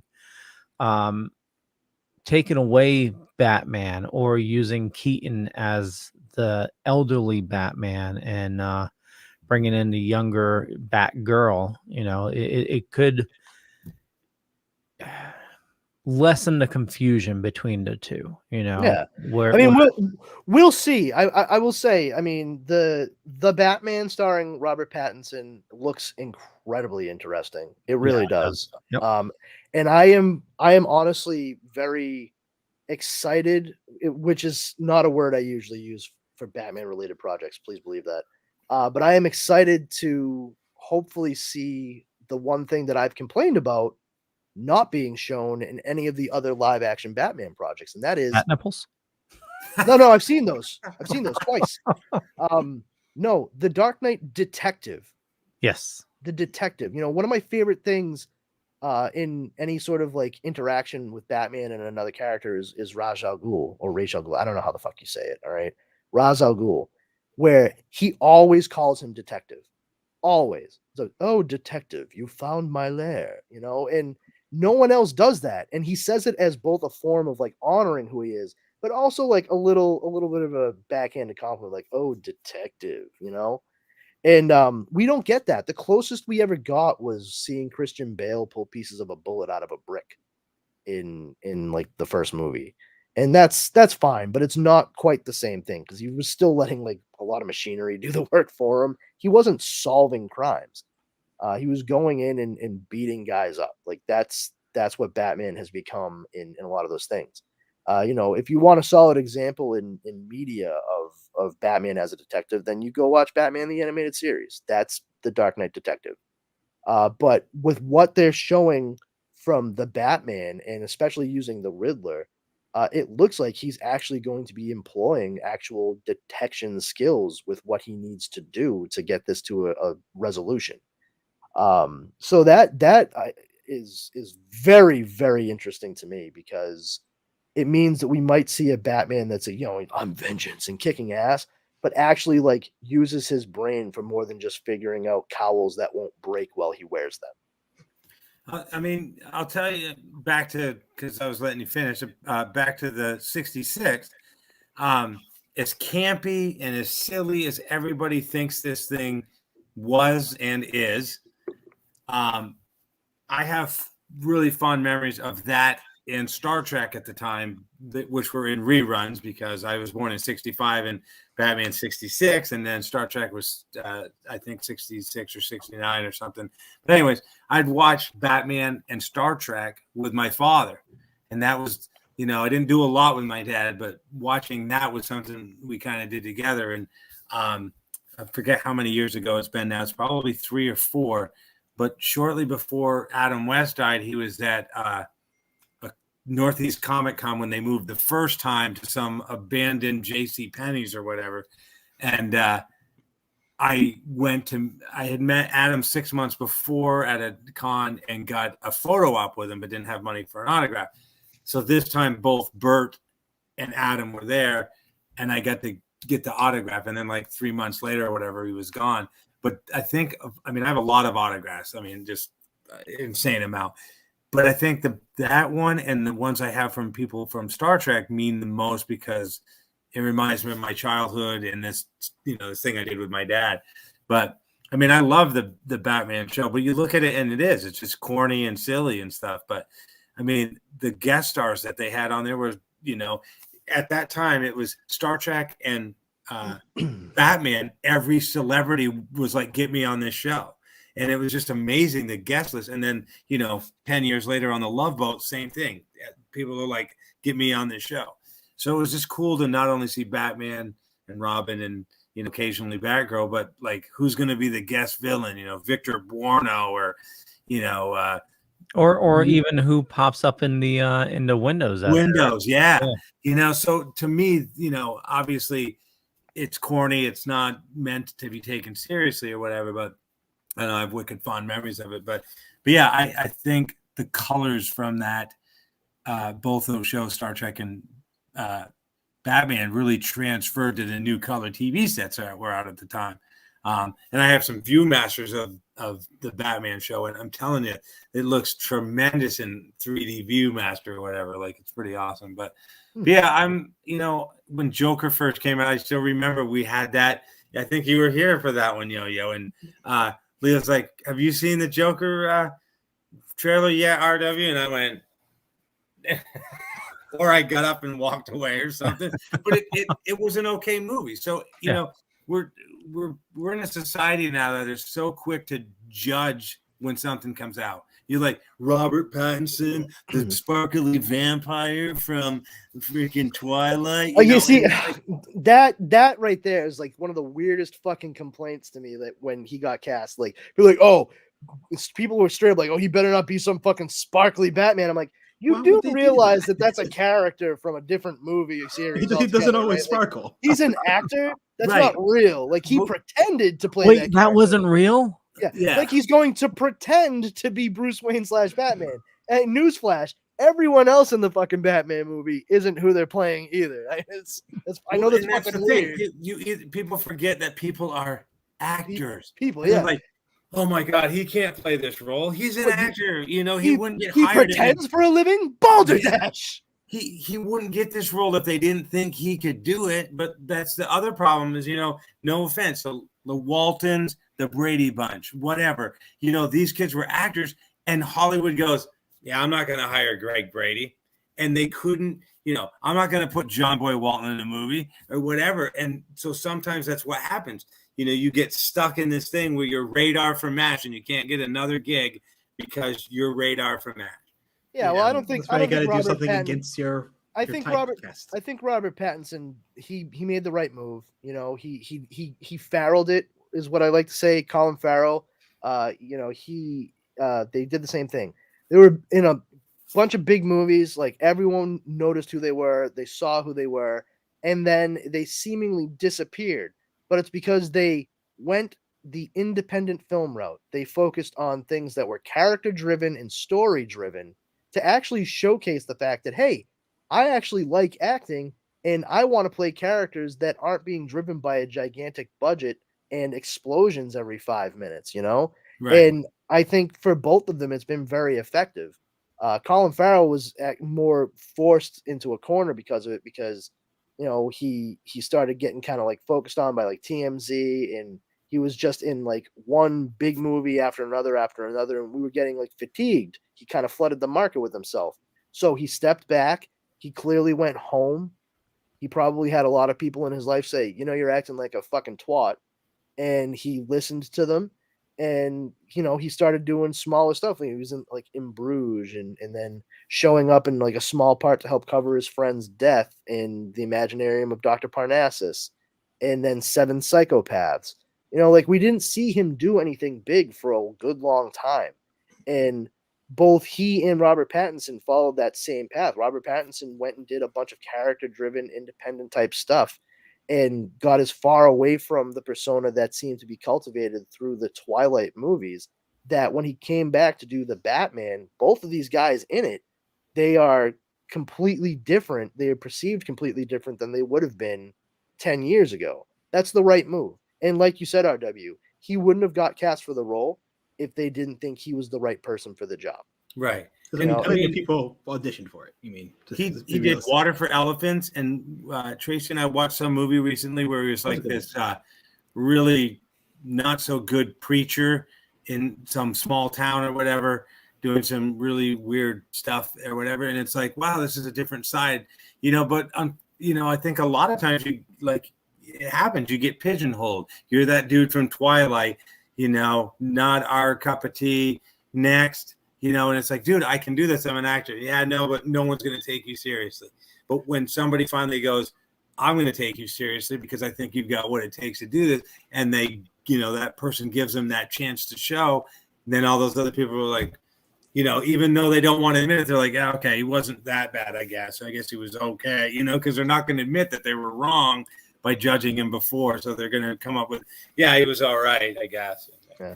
It'd be nice though if you didn't have to go through all those steps in order to like get kind of like a clean slate to be able to like get into a role like that. People should just remember, like, hey, like I'm an actor, like I did the best way I could, like given the material that was given to me. Yeah, like I can only do so much. The material's written that I'm a sparkly vampire. I'm gonna play that vampire as best as possible. That's the funny thing is you can actually see, like, after the first Twilight movie, that both he and Kristen Stewart like are just completely like dead-eyed. They're like, what the fuck did I sign on for? Yeah. You really can. Because here's the thing. I think they thought it was going to be something better than it was. I don't blame them. You know, I've mentioned it before. Kristen Stewart, I know she gets a lot of guff. But she's been doing the same thing. She's been doing a lot of smaller independent movies for a while. And right before she signed to do Twilight, I had seen her in a movie where she played a girl with, I want to say, cerebral palsy or something along those lines. And this was right before Twilight came out. I only knew her as the little girl from Panic Room at that point in time. And this was like the year before Twilight, and I watched this movie and I was like, holy shit, like she's a good actress. She's really good. That kid from Panic Room seems to be doing well. You know, I hope she continues on. And then Twilight came out and I was like, what the fuck happened? Like, what is going on here? And I couldn't figure out also for the longest time while watching that movie, like, why does she look off to me? She looks so off. And I didn't realize that they made her wear brown contact lenses for that entire movie series because she has bright blue eyes. Yeah, and it was just to make her look more in line with the character from the book. But yeah, I actually never even finished. I made it like halfway through the very last movie, and I was like, I'm done. I shut it off. It was the bedroom scene, and I was like, yeah, you know what? I'm not invested in this in any by any stretch of the imagination. I don't care. And so I shut it off, and that was it. That was the end of Dara and I watching Twilight. But yeah, the character that was made like an empty shell, like you're supposed to be able to see yourself as that character. So I mean, given the fact that that's how the character is written in the book, she did a really good job at that. She was kind of an empty shell during the movie. Yeah, but still, yeah. I mean, as an actor, that's definitely not what you want to do. But also, as an actor who lives in a world where you do need money in order to survive, you can't blame them for taking a role that was offering them money to survive. Yeah, lots of money. Like I'll be able to survive for a while with this. Like, yeah, I mean, more than survive for a while. But yeah, that's for sure. I mean, they probably neither one would have to do anything else. But go ahead, Leo's trying to talk. Yeah, no, it's okay. I was just gonna a couple things. One, to rewind just a little bit. You mentioned Radar being pigeonholed into his roles. I mean, he had a lengthy career of after MASH and then local commercials here in Connecticut because he lived here. He had plenty of work. Right. No, I'm just saying. No, I was trying. I know what you're saying. I was just trying to make a joke out of it. After MASH, everybody remembers that fondly. Yeah. But speaking of remembering things fondly, let's just move on. You had mentioned earlier, I don't know where you were going with it because we were talking about Moon Knight and other stuff like that. But Eternals was released on Disney Plus.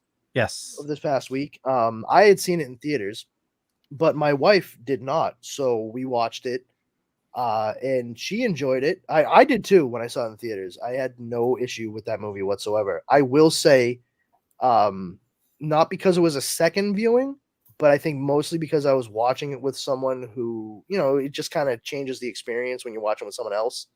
I found myself liking it more than I did initially when I walked out of the theater. Like, once again, I have to stress, like, I did not have a problem with it. I did not dislike it.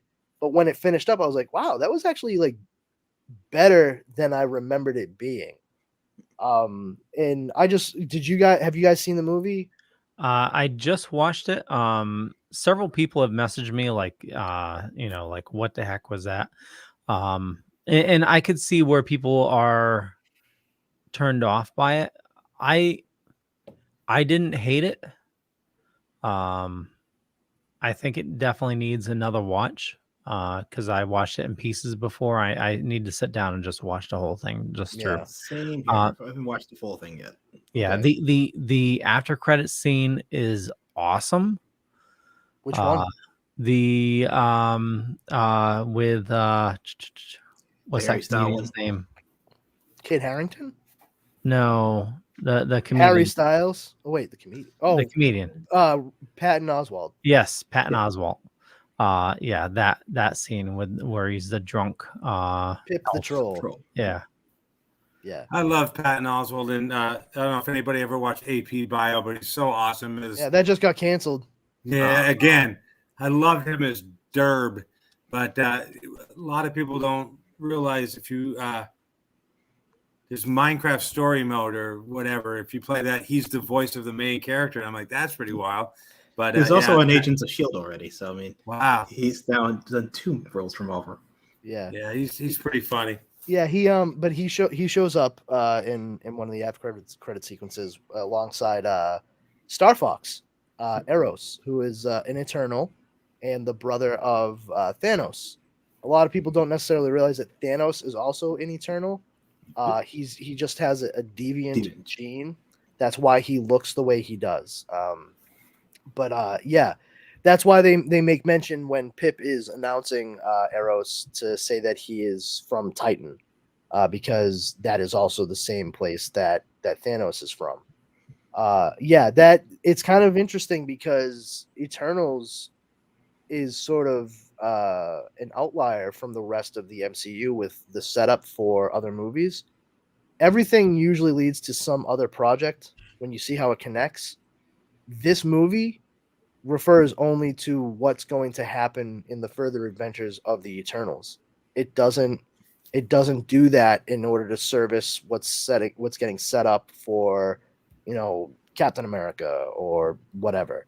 And that I found to be kind of refreshing, that it wasn't like jumping and saying like, oh, you got to make sure you go see this movie in this series now. But I will say they did, and not that this is setting up for a particular project, still very much like referential to what we had seen within the movie. What's his name? Kit Harington is Dame Whitman. At the end, he opens up the box that has the ebony blade in it because he is the Black Knight from Marvel Comics. And just as he's getting ready to touch it, you just hear, like, "Are you sure you're ready for that, Mr. Whitman?" And it's Mahershala Ali, who's been cast as Blade. And that is incredibly interesting because the Black Knight definitely falls on the side of like supernatural when it comes to the MCU. And from what we're seeing, they're getting Blade going. We already have Doctor Strange. We have WandaVision that occurred, and we finally turned Wanda into the Scarlet Witch. And Moon Knight. we got Moon Knight. I mean, it's all kind of converging to this supernatural warrior side of things, and that's why a lot of people are really starting to get all antsy about Midnight Suns and what have you. So, I mean, there's a lot of cool stuff that we could end up seeing real soon. That, I mean, you had mentioned John Jameson earlier, RW, in Werewolf by Night is another one of the properties that they've been like bandying about, possibly bringing into the fold for the supernatural side. So I just, if they do Midnight Suns, we just need to bring Nick Cage back. I don't think that'll happen. Please. I don't think that would happen. No, I think if they went with Johnny Blaze or even Danny Ketch, they're gonna go with younger actor. I'm not saying like super young, but like I think that if they're gonna play up the Daredevil, like motorcycle Daredevil aspect of it, they're gonna want him to be more youthful and not to say that Nick Cage is out of shape, but like in shape. They want to go more primetime Evel Knievel than like Super Dave. All right, they bring Tom Welling in. Who? Tom Welling. Doubtful. I know. Although he does throw something out there. Tom Welling does have a very interesting project alongside Michael Rosenbaum lined up, potentially with HBO Max is what they're looking at. An animated continuation of Smallville where he is actually Superman and Clark Kent. Yeah, it seemed like it would be kind of playing on what Brian Q. Smith had done with season 11 in the comics, which was actually excellent. Like, I'm not one for continuing with comics past a live action property, but considering the way that they ended Smallville, and you could literally hear me and every other fanboy across the country go, "What the fuck was that?" Yeah. I needed to see some kind of resolution where he was actually Superman, and there's some cool stuff that happens in that series as well. Like, yeah, I think I watched the first 8, and then I got season 9 on DVD, and then was homeless for a while, and then a friend of mine gave me season 10. I don't think I've watched 9 or 10. But man, I watched that show for 10 fucking years, man. 10 I'll tell years. you, I never watched it when it was on TV. I was like, I'm not watching this. And one day I was at Walmart, like it was probably in the 4th season, and I'm at Walmart, and they had the first 2 seasons in like a $10 bin or something, and I'm like, wow. $10 a season or $5 or whatever it was. I'm like, oh, I'll buy it for that and bring it home and watch the first episode, 2nd, 3rd, 4th. Season 1's done, and then I'm like season 2, and then I'm like, damn.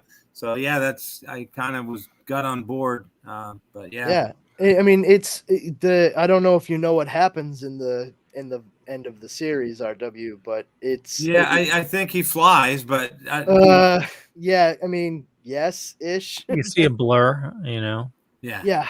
He never wears the costume, right? And I think he flies in his normal clothes or something. No, he flies and changes into the costume mid-flight, so then all you see is a blue and red blur, and that's it. And then at the very end of the series, it's like a few years later, he's clearly been established as Superman. He's working at the Daily Planet. Lois covers for him so he can run up to the roof and go save the day, because apparently whatever's happening outside looks like a job for a particular guy. And he runs towards the screen and then rips open his shirt. It's the S in blue costume shirt or whatever from the Superman Returns costume, which is not a great costume. And that's it. He runs towards the screen, and then it just stops. The S becomes like white crystalline, like we know from the Superman the movie. Yeah, flies towards the screen, and then they do the credits like Superman the movie, where everything swoops in, and that's it. That's 10 fucking years of my life. wow. Yeah, Thanks for ruining it for me. I appreciate it. Well, it was ruined for everybody else. RW, welcome to the club. So staying on Superman and what the heck is that? I started watching episode 2 today. Okay. I'm only episode 2 of the new season. Superman and Lois. Superman and Lois. Yeah. There we go. Okay. And what? Sorry, before you go, what station is this on? CW. CW. Yeah. Okay. All right. Or Pluther. Yep. Yep. Do they show what's crashing underneath or what's digging underneath, and is it what everybody kind of thinks it is? It certainly is what everybody thinks it is. They do not show it outright, but yeah, it's fucking Doomsday, kids. It's Doomsday, which when you think about it, makes perfect sense. Well, I was thinking about that, yeah, because the Kryptonite, I mean, it's Krypton, right? More to the point, Leo. So yeah, this is Superman and Lois. They're in Smallville. They're raising their kids. They moved out of Metropolis to, try to kind of get these kids squared away on the social side of things. Well, here's the thing. In the comic books, The Death of Superman, we saw him get killed in Superman number 75. They did a whole big World Without a Superman thing afterwards. And then they did. It was number 75? Superman number 75 was the issue where Superman was killed by Doomsday. Shit. Okay, I got something to share after we. I'm sure. Yeah, and another issue 75 where someone or someone's die. Yeah, I know. I read the article too. Yeah, but so Superman number 75. I think that it was written and drawn by Dan Jurgens. Every page in it is a splash page, which is pretty cool. Full panel for the entire issue, but once he dies, they do a small like memoriam thing called World Without a Superman, Funeral for a Friend. And then past that, they start in with Reign of the Supermen, which is the return of Superman. There was almost a full calendar year where Superman did not appear in comic books at all. And it wasn't until The Adventures of Superman number 500 where he came back. And they actually emulated some of the imagery from John Byrne's Man of Steel miniseries in 1986. To really like show kind of like the cyclical nature of Superman's story. It was done very well. But when the Reign of the Superman occurred, there were 4 different individuals that showed up sort of claiming the legacy of Superman. One was Cyborg Superman, a guy named Hank Henshaw, who in the comic books was stop me if this sounds familiar, was part of a 4-person crew that went up into space in an experimental ship and then got bombarded by cosmic rays, and it changed their DNA on a molecular level and gave them abilities. However, those same abilities killed them. It basically gave them space cancer, but it was definitely supposed to be like the Fantastic Four. I was going to say the A-Team. Hank Henshaw was the only one to survive, and that's because his ability was to be able to control and possess technology. Well, his consciousness survived. He found a birthing matrix ship from Krypton buzzing as a satellite near Earth, and he found it. He absorbed the Kryptonian technology, found traces of DNA in it, which would have been from Kal-El, and he used it to like grow a combination cybernetic organic body that looked like Superman and sounded like him, and posed as Superman, the cyborg Superman, saying that the fight with Doomsday had damaged him so much that the Kryptonian computers in his fortress used what they could to bring him back, and this is the result. Then there was another guy who wore like a visor and could shoot a yellow visor and like this kind of blue and black Superman costume with a shield that was connected to the S that came over his head. Eventually we learned he's called the Eradicator. He was actually a program that was supposed to be protecting the ways of Krypton and the last scion of the House of El, which would be Superman. he has been taking over the mantle as Superman, but still kind of jumbled and thinks that he is Superman because he doesn't remember anything past being awoken because Kal-El was fucked up. That's when we find out Kal-El is actually alive. He's being bathed in like a solar bath in the Fortress of Solitude in a gambit to try to bring him back. Then there's a kid who is a clone. He's engineered a combination of Kryptonian and human DNA that is, he calls himself Superman, but he's clearly Superboy because he's only about 15. And then you have a guy who used to be a weapons expert and engineer for the military that got burned out when he found out all the shit that he was making was being used to just slaughter innocent people. And to get away from it all, he moves back to Metropolis and takes a job as a construction worker just to like not have to worry his head about any of the shit he was doing. He has his life saved by Superman one day when he falls off, puts him back on the girder up on like the 13th floor of the thing they're building. And this guy's name was John Henry Irons, and he created an armored suit that had a big metal S on it, and he made a cape out of Kevlar that was red and had the yellow S on the back. And he uses a big old sledgehammer as his weapon of choice, partially to play into his own name, John Henry. He was named after, his name is John Henry Irons. He was named after the American folklore hero John Henry. We have seen 3 of those 4 characters in Superman and Lois already. The Eradicator. Yep, John Henry Irons. John Henry Irons. His son. Oh, Superboy. Yeah. Superboy. And Cyborg Superman, Hank Henshaw, would be the only piece missing out of that puzzle. So it seems to me like they've been seeding this and setting it up since the first season. Superman. Yeah. They're going to play into the whole reign of the Superman thing. And the trickiest part about using Hank Henshaw, if they go that route, is that they used Hank Henshaw for the show Supergirl. He was played by a British actor, David something. He was on Homeland and what have you, but he also played the Martian Manhunter in the show moving forward. He continued to go by the name Hank Henshaw in the show. But he is supposed to be Cyborg Superman, so they're gonna need to like play with how things might have changed from Crisis on Infinite Earths, the crossover that they did for the CW shows, to maybe show why this character is the same yet different. But I honestly think that that's what they're gearing up towards, and we may actually see Jordan develop more powers by the end of this season, specifically because of it. Okay, so they don't show Doomsday yet. We just you just see the fist punching up. Yeah. But that's enough, really. And yeah.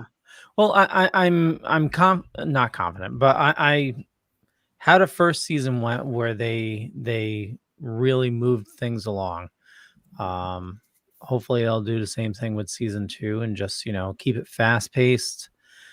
Just a short season, really well done, and not just leave us with a big cliffhanger and just like yeah. I mean, we're a couple episodes in already, and honestly, I have no problem. I will say, there is no matter what in a serialized story like this, there are going to be points where you can feel what's coming. And I mean, like character wise, not big story point. You know what I mean? And in the show, there's Jordan, one of the Kent twins. There's Jonathan and Jordan. Jordan's the one that has powers like his father.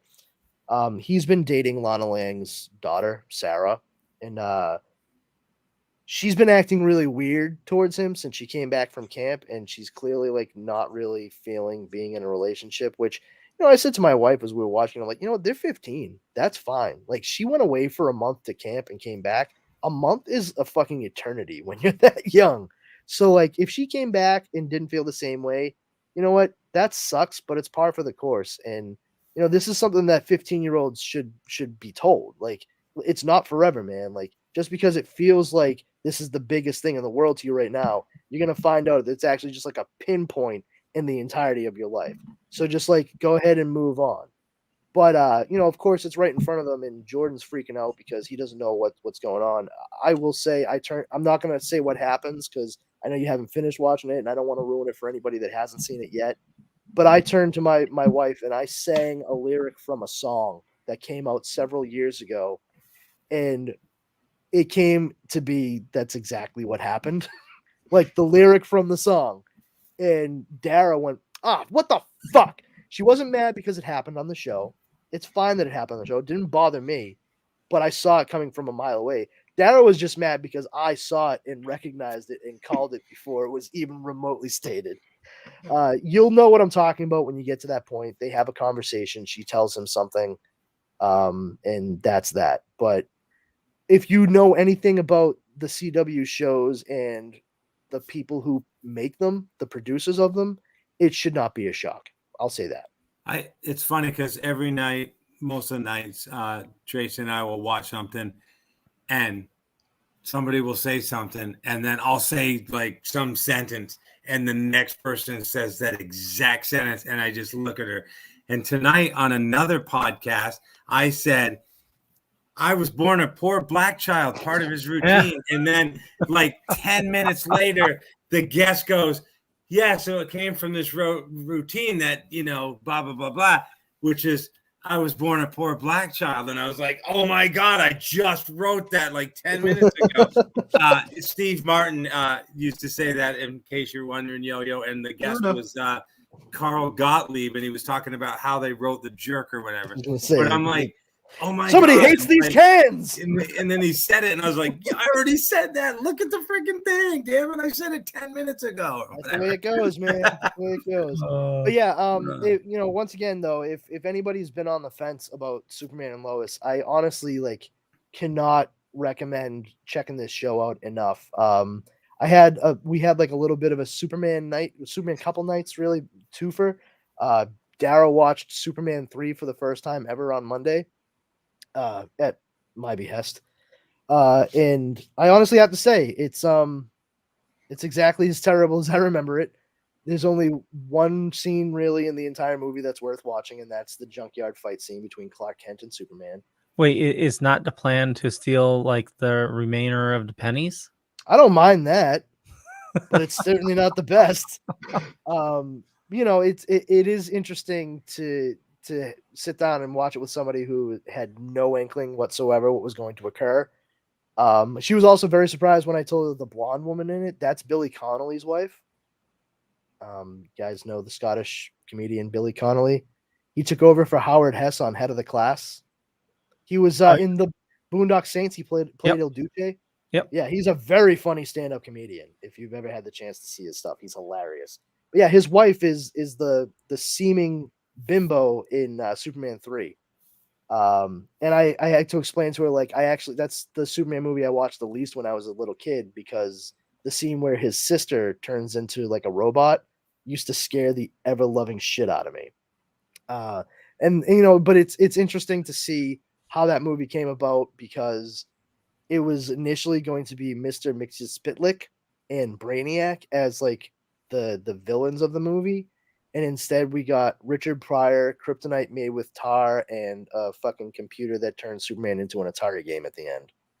Yeah, that was probably, you know, I can't decide if that one's the worst or if the one after that, The Quest for Peace, was the worst. You know what? I think part 3 is worse than part 4, because at the very least, like, you know, part 3, they had the budget to do like a good movie, and they just fucking didn't. And part 4, there was a lot of heart to that story. It made more sense that Superman would be like, yeah, you know what? Fucking nuclear weapons, dunzo. If I fucking see them launched, I'm grabbing them. And, you know, I dig on that. Granted, I don't like the authoritarian Superman, because I don't think Superman would ever actually do that. But I understand the statement that was trying to be made, and there's something to it. It is a weird choice that they had Gene Hackman dub over Nuclear Man's voice. I am, you are. Like, it was horrible. I didn't realize that until I was well into my teens either. Like, it's very much like Romero's mustache in Batman for me. Did not catch on to it for a long time, longer than I'm proud to admit. But yeah, we watched that and then had Superman and Lois on Tuesday, and I had to like explain the whole death and return of Superman in order to kind of drive home to my wife what they were building towards. I gotta say, it's kind of cool though that, and this isn't giving anything away, but it looks like Lara, Superman's mother, and Tal's mother, because you know the whole thing with the bad guy in the first season, he's actually Superman's half brother. It's cool to see that Lara is going to be like the hologram, Kryptonian hologram that they're going to be interacting with, as opposed to it being like Jor-El or some other old white dude. I dig on that. It certainly plays into some of the ideas that they were doing once Brando couldn't come back for parts 2 and 3 and 4 or whatever for the Christopher Reeve movies. But you know, it shows that you know his mother was also a very important piece to who he ends up becoming once he learns about Krypton. You know, his dad was a scientist, but his mom was an artist. You know, she felt things. She actually had far more empathy for people in the world than Jor-El did. He was mostly like, if there's no planet, then I can't do experiments on it because this is where I live. And Lara's like, yeah, plus people will die. And he's like, yeah, that too. But I know, no, I gotta go with Superman 3 because it had Richard Pryor in it. Come on. Yeah, I mean, it's funny that he got the job only because he joked about being in a Superman movie on the Tonight Show, and the producers thought he was being serious. So he took the job solely for the paycheck. Also, I mean, it's funny, he was dating Margot Kidder at the time too, like for a while. And boy, did they fucking get her out of there super fast. Like, boy, she was in like the first 4 minutes of the movie, and they're like, get the fuck out of here. You just fucking go. You leave. And then in part 4, like I was explaining to Darren, like in part 4, I don't even think she barely shows up. They completely replaced her with Mariel Hemingway, who was definitely playing like a Cat Grant type character. But it was refreshing in Superman 3 to see Annette O'Toole play Lana Lang.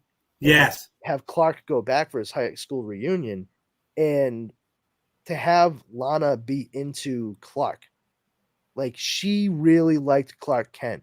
And even when he starts, like, it speaks to the acting ability of Christopher Reeve once again, that he, in one scene in that movie, he is Superman in her living room, and he hears something, or she gets a phone call about a fire or something like that, and you actually see the synthetic kryptonite. It's red kryptonite basically, but it's green still in the movie.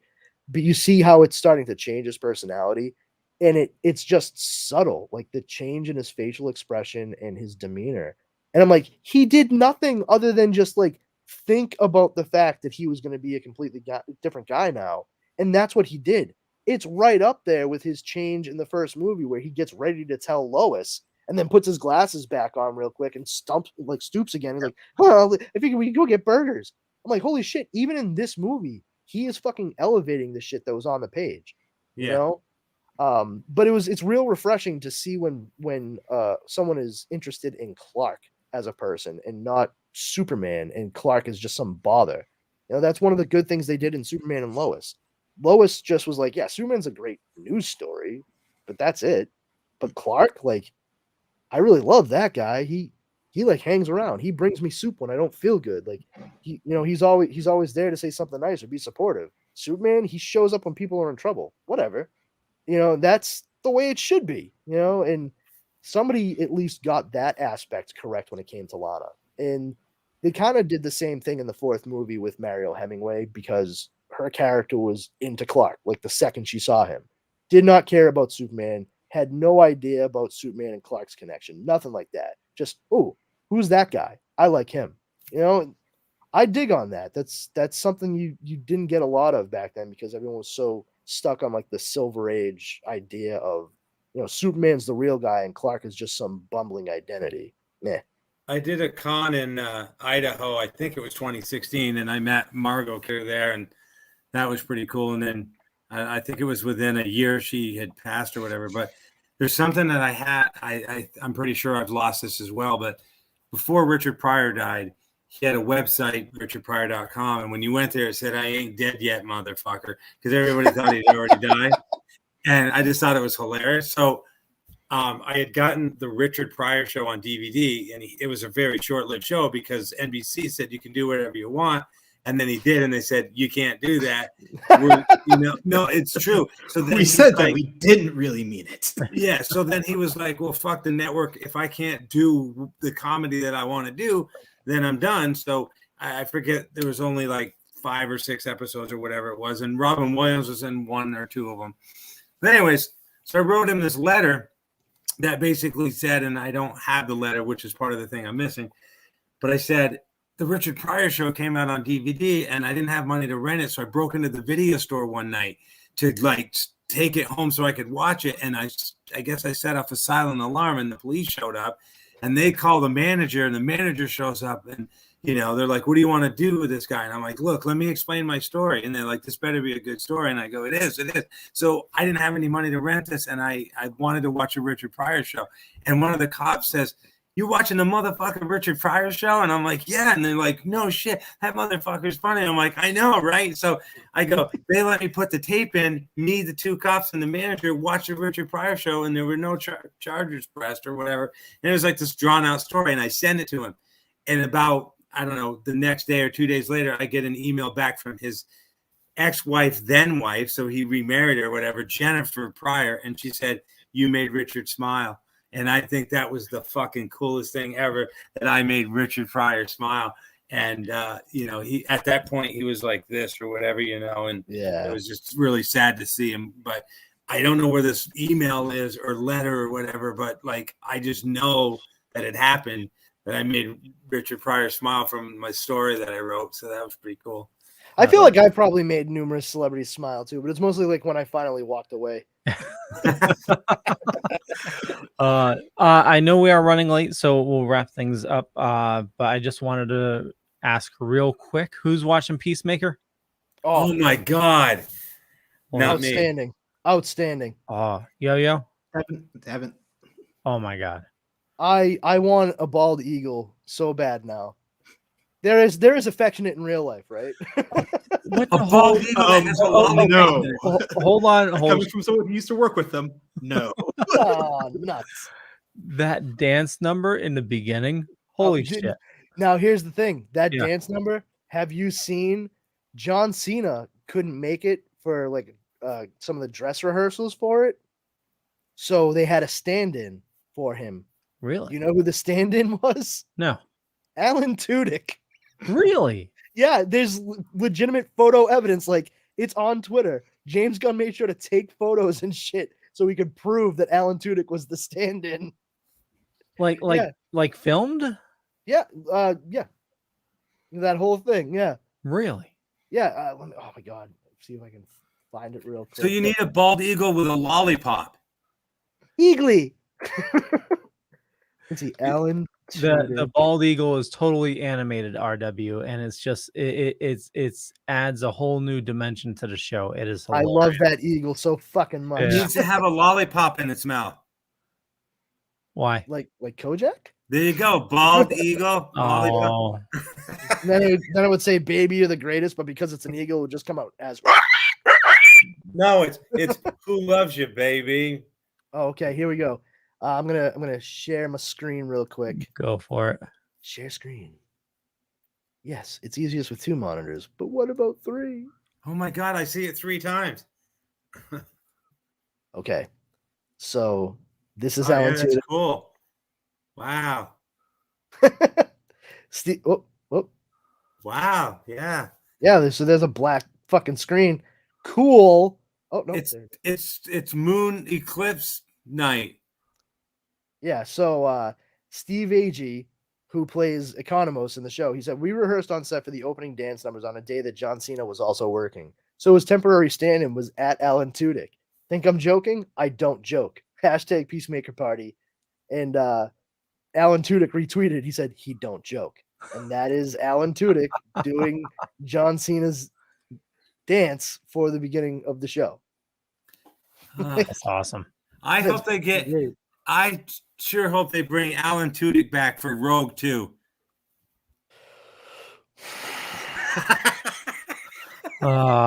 No, but he is coming back for Resident Alien Season 2. Oh my god, I can't wait. Yes. What is it? Resident Alien. It's a show on Sci-Fi, premiered last year, and Season 2 is coming out the end of this week, I think. Oh, we watched something similar about some guy that pretends to be a doctor or something. Yep, that's Resident Alien. That's it. Oh my god. Yo-Yo's just over there going, why the fuck did I come into this thing tonight? He knew what he was getting into. He's like, this is why I left so many fucking months ago. So RW, did you say that as a joke or you actually did see it? No, I've watched them all, but we've been waiting for the new next Wednesday. It's next Wednesday. Now, do they release them all? No, it's weekly. 1, 2, yeah. Yep. Yeah, because it's Sci-Fi, so it's full-on network release schedule, which I'm fine with. Not a problem. Well, I will have to see if it's going to be on Pluther. Indeed. Yeah. Meanwhile, back at Pluther. Well, on that note, we're going to wrap things up because we still have another show to record. So I want to thank everybody for watching this fine evening. Definitely check the show notes up above or down below, depending on where you're watching or listening to us. I run a little thing called the Dorkening Podcast Network. Tons of awesome people doing tons of awesome stuff. And with that, Yo-Yo, where do you like people interacting with you? Do you tell them without mute on? You're muted. Tell them without mute. There he is. Go. Yay. Why? How long have I been muted? I don't know. No idea. Huh. I had this really funny joke. That's sad. Tell it again. We didn't hear it. No, you can just find me at Yo Saint Laurent on Twitter and Instagram. Please tell the joke. Please. That was the joke. Oh. That was it. RW. Well, you can find me there. Hey, I got it right this time. At officialrwmartin.com. Don't forget, if you haven't read my stupid book yet, I know I got to keep plugging this thing. Life Inside My Head, A Scattered Tale, Living with ADHD. And I forgot if this thing's even available. If you ever see a book out there, it's called Holy Headshot. It came out, I don't know, like 2007, 2008, somewhere in there. And if you go, it's all about celebrities' headshots. And on page 42, look, it's me and my resume in this book called Holy Headshot, written by one of the writers on SNL and or Fallon. Sorry, one of the writers for Fallon and another guy. And so, yeah, I'm making my mark. And did I mention my book? I did. Okay, yeah. Follow me here. And yeah, go ahead. Brandon Powers. You can. And Brandon has powers, and go ahead, Brandon. Why am I still on the camera? I don't know. Why the fuck are you saying my shit? Well, I want to fucking know. Jesus Christ. What am I, a fucking ventriloquist dummy over here?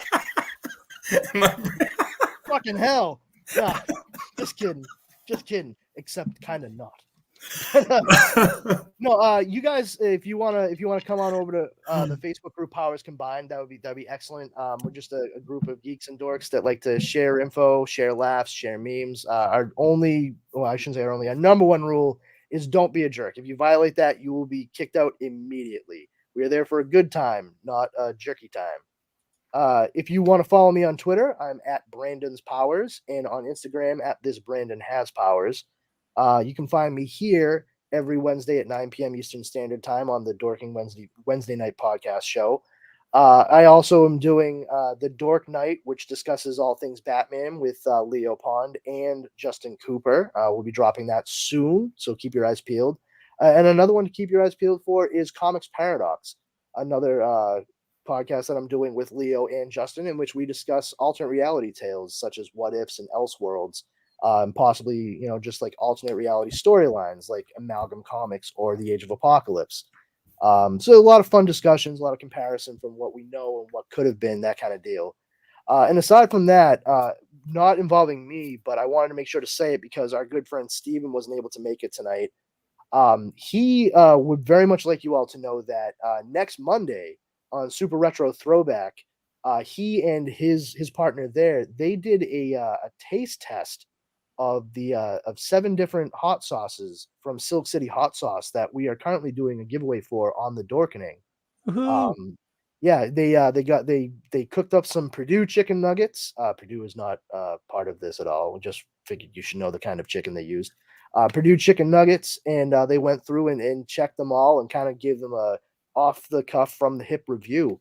So if you'd like to see that, and I'm hoping that some was so hot that either one of them cried. That's like my hope. Please check out them doing the Silk City taste test next Monday on Super Retro Throwback. Cool beans. And why don't we all do that? Because I don't have the fucking hot sauce, yo. Jesus Christ. God damn it. You know, they did matter of fact, I need to share this with everybody. They did offer to send hot sauce. You just got to pay shipping. Oh, fantastic. I will take you up on that and we'll talk about it later. Sounds good. With that, but I can't stress it enough, everyone. If you're interested and want to see what the deal is with them, check out Steven's podcast, Super Retro Throwback Review. Next Monday is when they're doing the Silk City hot sauce taste test.